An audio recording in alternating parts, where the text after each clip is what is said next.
मेरे प्यारे बच्चों, सभी को नमस्कार। मैं उमाशंकर आप सब लोगों का स्वागत करता हूं टॉपर्स फोरम परिवार में। आप लोग 14 और 15 तारीख को पेपर देने जा रहे हैं यूपीएसआई का, और आप लोगों ने अपनी पूरी तरह से ये मान के चलो 100% आपने तैयारी की है। अब ये भी मान लो 100% हमारा रिजल्ट आएगा, ये भी सोच लो। हर चीज़ कहा जाता है कि सबकॉन्शियस माइंड का खेल है, और ये जब पॉजिटिव आप वाइब्स लेना चालू करेंगे, माइंड में जाएगा कि हमारा सिलेक्शन होगा होगा होगा, तो 100% होगा, ये क्लियर है। अब एग्जाम जाने से पहले आप एग्जाम जा रहे होंगे तो कुछ स्पेशल बातों का ध्यान रखें। वो स्पेशल बातें क्या है भाई? सबसे पहले आप लोगों के पास में, सब लोग जानते हैं ये स्पेशल बातें हैं ना, बहुत छोटी बातें हैं लेकिन एग्जाम टाइम में बड़ी काम आती हैं। आप लोगों के पास में अपना जो भी आईडी प्रूफ है वो अभी स्पेशल रख लेना। 2 फोटो हैं, वो भी सब चीज़ों को पता है, और एडमिट कार्ड। कई सारे बच्चे कह रहे हैं गुरुजी ये तो पता है, इतना तो हमें याद है। बेटा, एग्जाम का प्रेशर इतना बड़ा हाई होता है। एग्जाम प्रेशर, जब एग्जाम सेंटर पर आप पहुंचते ही ना, बार बार पेन यही चेक करते हैं कि फोटो है कि नहीं है, आधार कार्ड छूट गया है तो नहीं है। आप जिन्होंने दिया होगा वो बात सोच रहा होगा, सही कह रहे हैं सर। तो इन चीज़ों का बहुत प्रेशर होता है और जल्दबाजी में कई बार छूट भी जाता है। ठीक है, सबसे पहले इंपॉर्टेंट बात ये, विशेष बातों में सबसे इंपॉर्टेंट बात मैं यही कहूँगा, जहाँ पे भी आप लोगों को पता ही, आप लोगों को सेंटर थोड़े डिस्टेंस पे पड़े हुए, तो पहले नंबर तो आप जहां पे भी पेपर देने जा रहे हैं, जैसे पहली शिफ्ट 10 से 12 है और दूसरी शिफ्ट 3 से 5 है, तो पहले नंबर तो आप एग्जाम सेंटर में कम से कम 1 घंटा पहले पहुंचे। 1 घंटा पहले का मतलब ये है कि ये नहीं कि सर क्लोजिंग का जो टाइम है उससे पहले, बंद होने से पहले, ना, कम से कम जैसे 10 बजे का पेपर तो स्टार्ट होना है ना, 10 बजे से, तो जो आपका सेंटर है जहां पर भी है, कम से कम आप 8:30 बजे तक आराम से वहां पहुंच ही जाएं। 8:30 बजे आप वहां पहुंच जाने का मतलब ये क्लियर है, आप ये मान के चलो आधी जंग जीत चुके हो। बहुत सारे बच्चे इसकी वजह से पेपर खराब हो जाता है। आप आखिरी टाइम पे पहुंचते हैं ना, 5 मिनट भागा दौड़ी ये होती है, वो माइंड को देखो होता क्या है एग्जाम में। मेरा मानना ये होता है कि जितने बच्चे पेपर देने जा रहे हैं ना, सबकी तैयारी बहुत अच्छी होगी। बात डिपेंड करेगा आपके 2 घंटे पे डिपेंड करेगा, और 2 घंटे तुम जानते हो ये कैसी चीज, माइंड पे डिपेंड करता है। और माइंड अगर आपका वो 2 घंटे सही चल गया तो नो डाउट आपका सिलेक्शन भी होगा, आप भी जानने होते। और थोड़ी सी भी लापरवाही हो गई, थोड़ी सी हड़बड़ाहट हो गई, तो आप जानने 2-3 क्वेश्चन इधर से उधर हो गए, आप मेरिट लिस्ट से बाहर हो जाएंगे। तो मेरा मानना यह है, बहुत सारे बच्चे कहते हैं कि गुरु इन चीज़ों का फर्क नहीं पड़ता, लेकिन जिन्होंने पेपर दिया है या कर रहे हैं, अब माइंड का सबसे बड़ा फर्क पड़ता है। सेंटर पे कम से कम, मैंने पहले बताया, बड़े आराम से चिल होके पहुंचो, बढ़िया तरह से वहाँ चाय पानी भी का शौक है तो चाय वगैरह पियो। ये ना हो कि सर लाइन लग गई, लेट हो गए, 10 मिनट बची है, क्योंकि वहां पे पहुंचने के बाद XYZ कोई प्रॉब्लम भी आती है तो पहले टाइम पे पहुंच जाते हैं तो पता चल जाता है कि ये सेंटर पहुंचे गलत पहुंचे। कई बार सेंटर पे गलत विजिट हो जाता है, नहीं यार ये सेंटर नहीं था। मतलब आपके पास टाइम है तो बहुत बड़ी चीज़ है कि आप टेंशन नहीं है, और नहीं तो जल्दबाजी में बहुत सारी गलतियां हो जाती हैं, कई चीज़ें छूट जाती हैं, गलत सेंटर पर आ जाते हैं, कई बार जाम लगा मिल जाता है, तो बहुत सारी दिक्कतें आने दे सकती है। तो पहला नंबर सेंटर टाइम पर पहुंचे। अब बात आती है सेंटर पे पहुंच गए, अब आती है सीधी सी बात करते हैं आपके एग्जाम सेंटर पे। एग्जाम सेंटर पहुंच गए, सबसे पहले आपको ओमार दी जाएगी। ये पेपर ये मान के चलो ओमार का है ना, तो मैं आपको ये डाटा तुम देखना, जिस दिन रिजल्ट आएगा यूपीएसआई का, तो आप ये मान के चलना कम से कम बच्चे 40 से 50 हजार बच्चे ओमार की वजह से फेल होंगे। ओमार इतने बच्चों को फेल करके जाएगी, हर बार का डाटा है। ओमार में कई सारे बच्चे जल्दबाजी में रोल नंबर गलत भरेंगे, क्योंकि आप सब जानते हैं मशीनों के द्वारा कंप्लीट चेक होनी है, तो बहुत सारे बच्चे ओमार को बड़े प्यार से फिल करना है। खासकर रोल नंबर हुआ, ये सब बेसिक नॉलेज बड़े आराम से, इनमें कोई नहीं लेना क्योंकि इसमें टाइम आपको मिलेगा ही। ये नहीं देखना है कि ये बातें करना है, ये नहीं, इनमें बड़ा चिन्ह होकर के काम करना है। ओमार आपकी फिल हो गई। अब आ जाती बात, सीधा बात करें आपके पेपर के ऊपर। पेपर जब आपको मिलेगा तो पेपर में आप सब लोगों को पता है हमारे 4 सब्जेक्ट है, मैथ, रीजनिंग, जीके, जीएस, साथ में मूल विधि होती है, और हिंदी। सबसे इंपॉर्टेंट मैं आपको बता दे रहा हूं, सब लोगों को पता ही है कि अगर एग्जाम की बात की जाऊं सब्जेक्ट को लेकर के, तो आप लोगों को पता है कि वैसे तो हमें बोला जाता है कि 40-40 क्वेश्चन है भाई, है ना, चारों सब्जेक्ट में 40 क्वेश्चन बोले जाते हैं। लेकिन आप लोगों ने, जिन्होंने बच्चों ने स्पीड टेस्ट लगाए होंगे, उन्हें पता है कि मैथ के 40 क्वेश्चन नहीं आते, मैथ के 40 क्वेश्चन कभी नहीं आते। मैथ में क्या, अगर रीजनिंग कंबाइन कर देते, चाहे यूपीपी में चले जाओ चाहे यूपीएसआई में, आप मैथ के मान चलो हाईएस्ट सवाल मिलेंगे, हाईएस्ट मिल सकते 27-28, बोले तो 25 से 28 के बीच में आपको सवाल मिलेंगे। क्योंकि जो 10-12 क्वेश्चन होंगे वो कहां पे ऐड हो जाएंगे, आपकी रीजनिंग ही ऐड होगी। अब मान चलो रीजनिंग के सवाल आपको इतने मिलेंगे। तो मैथ के सवाल आपको 27-28 रहेंगे जो अभी तक का डाटा है।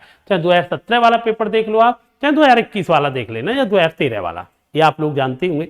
क्योंकि मैक्सिमम वैल्यू किसकी होती है, सबसे ज्यादा रीजनिंग की होती है ना। क्योंकि मैथ में भी क्या अर्ज कर देते हैं, रीजनिंग अर्ज कर देते हैं।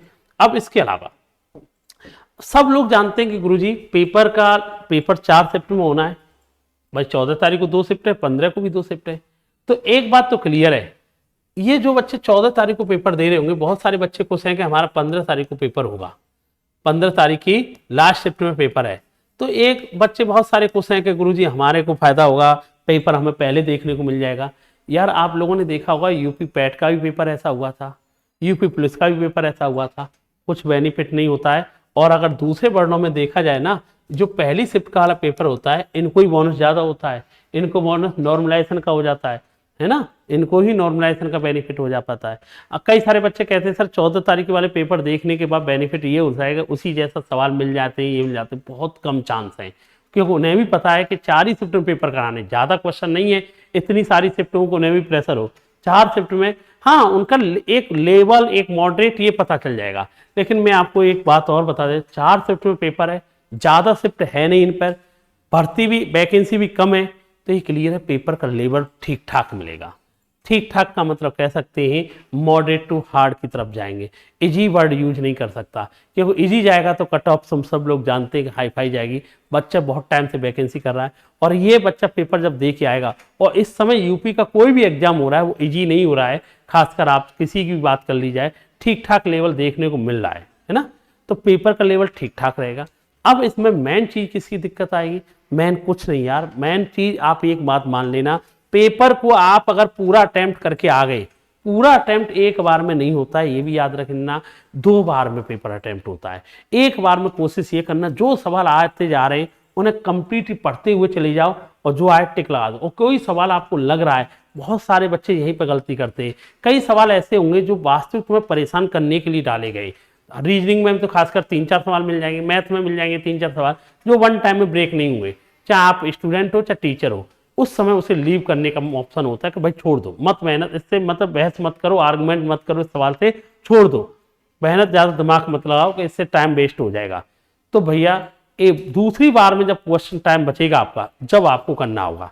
और एक बात और इम्पोर्टेंट है इसके लिए, बहुत सारी चीजें इसमें बच्चे के साथ में, सब लोग जानते हैं इसमें नेगेटिव मार्किंग तो है नहीं, एक ही पेपर होना है, तो फाइनल मेरिट लिस्ट वगैरह एक ही पेपर से होना है, तो आपको हर क्वेश्चन तो अटेम्प्ट करना ही है, 160 के 160 अटेम्प्ट करनी ही है। सबसे इंपॉर्टेंट चीज इसमें एक चीज का स्पेशल ध्यान रखना, अब जैसे कई सारे बच्चे होंगे जो कह सकते हैं कि आखिरी टाइम पे बच्चे के कईयों के मैसेज आते हैं कि सर ओएमआर को हम कैसे वन टाइम में फिल कर दें, कि सब्जेक्ट वाइज फिल करें। मैं ये कहूँगा, जो बच्चा ओएमआर को कहता है कि हम लास्ट टाइम पे फिल करेंगे, मेरी समझ से सबसे ज्यादा रिस्की काम वही कर रहा है। क्योंकि लास्ट टाइम पे जब फिल करने वाली बात आती है ना भाई, घंटी बजने लग जाती है, बार बार जो पेपर ले रहा होगा बार बार वो प्रेशर अलग बनाएगा, भैया हो गया टाइम, हो गया होगा, 10-15 मिनट पहले ये माहौल बनने लग जाता है।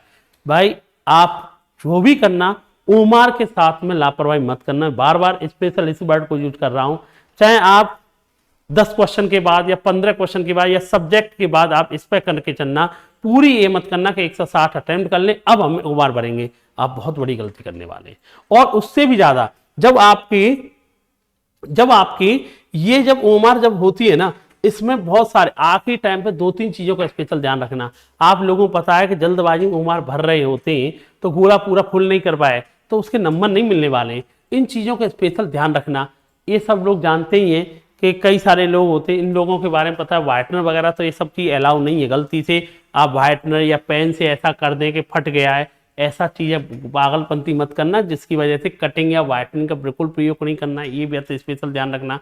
हाँ, प्रेशनों के बारे में मैं पहले भी कह चुका था, अभी भी कहा है, 5-10 क्वेश्चन होने के बाद मैच करते रहना कि यार सही फिल हुआ है कि गलती तो नहीं हो रही है।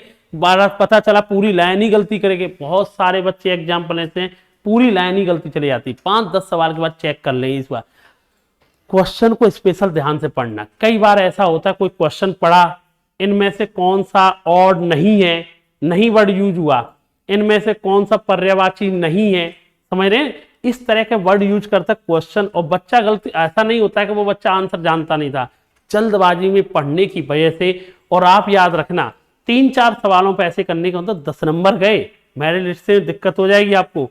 जल्दबाजी मत करना, टाइम आपके पास प्रॉपर है, टाइम में इतनी नहीं है कि दिक्कत आपको आने वाली है, क्योंकि बच्चा, हमें पता है कि रीजनिंग सॉरी जीएस और हिंदी में बच्चा टाइम ज़्यादा नहीं लेता है, बढ़ता हुआ चला जाता है, करते चले जाता है, आराम से बढ़िया टाइम मिलेगा। तो क्वेश्चन को पढ़ने पूरा फोकस रखना, और कॉन्फिडेंस का बहुत बड़ा रोल है। बहुत टाइम पे ऐसा आएगा तो मैं 3-4 सवाल, हो सकता है लगातार 3-4 सवाल नहीं आ रहे हो, अपना कॉन्फिडेंस मत खोना। तो उन्हें साल भर नहीं 2 साल मेहनत की है ना, पूरी धन लगाया है ना, 100% तेरा पेपर बेस्ट होगा। 3-4 सवाल, कई बार ऐसा होता है लगातार 4 सवाल तेरे पे नहीं आ रहे होंगे, तुम बेटा उसे मत लेना, उस पर दिमाग में मत ले जाना कि भाई 4 सवाल लगातार नहीं आया यार, अब तो गड़बड़ा जाएगा ना। कॉन्फिडेंस बनाए रखना, कोई बात नहीं, 4 सवाल नहीं आए आगे बढ़ो, 4 सवाल नहीं आए आगे बढ़ना है, रुकना नहीं है। ये नहीं कि 4 सवाल नहीं आने के बाद उसी पर बैठ जाए, कॉन्फिडेंस को बनाए रखना, ये बहुत बड़ी चीज होगी, ये दिक्कत करेगा तुम्हें कई जगह पे। चाहे हो सकता है ये जीके जीएस में बन जाए बात, या रीजनिंग या मैथ में हो सकता है 3-4 अगर सवाल नहीं आए, तो आप कॉन्फिडेंस लूज मत करना, कोई बात नहीं, आगे बढ़ो, दिक्कत नहीं करना, ठीक है ना। इसमें और स्पेशल बात, मैं एक ही, अब इसमें ये भी जानते हैं आप लोग, इसमें एक सबसे बड़ी दिक्कत होती है, मैं आपको बार बार फिर कह रहा हूं, क्या भाई, कि जैसे कि मैंने इसके बारे में स्पेशल बार बार कह रहा हूं ओएमआर को लेकर, क्योंकि मैं ओएमआर के ऐसे कई सारे एग्जाम्पल जान चुका हूं। 2021 में कई सारे स्टूडेंट ऐसे थे जो गलती कर गए थे, तो मैं बार बार इसका ध्यान देने कह रहा हूँ। आराम से बस माइंड पॉजिटिव करके सब चीज करना पूरी तरह से। सबसे मेन चीज ध्यान रखना, टाइम मैनेजमेंट के बारे में मैंने बता दिया। सेंटर पे सबसे पहले आपको पहुंचना है, जिससे कोई गलती ना हो, ठीक है ना। ऑल द बेस्ट सबके लिए, पूरी जी जान लगा दो, और पक्का तुम दरोगा बनोगे, टेंशन मत करो। भगवान के कहते हैं ना, भगवान का नाम लेके एंट्री करना, और सब अच्छा होगा। ऑल द बेस्ट सभी हीरो को ही। थैंक यू बेटा, जय हिंद सभी के लिए।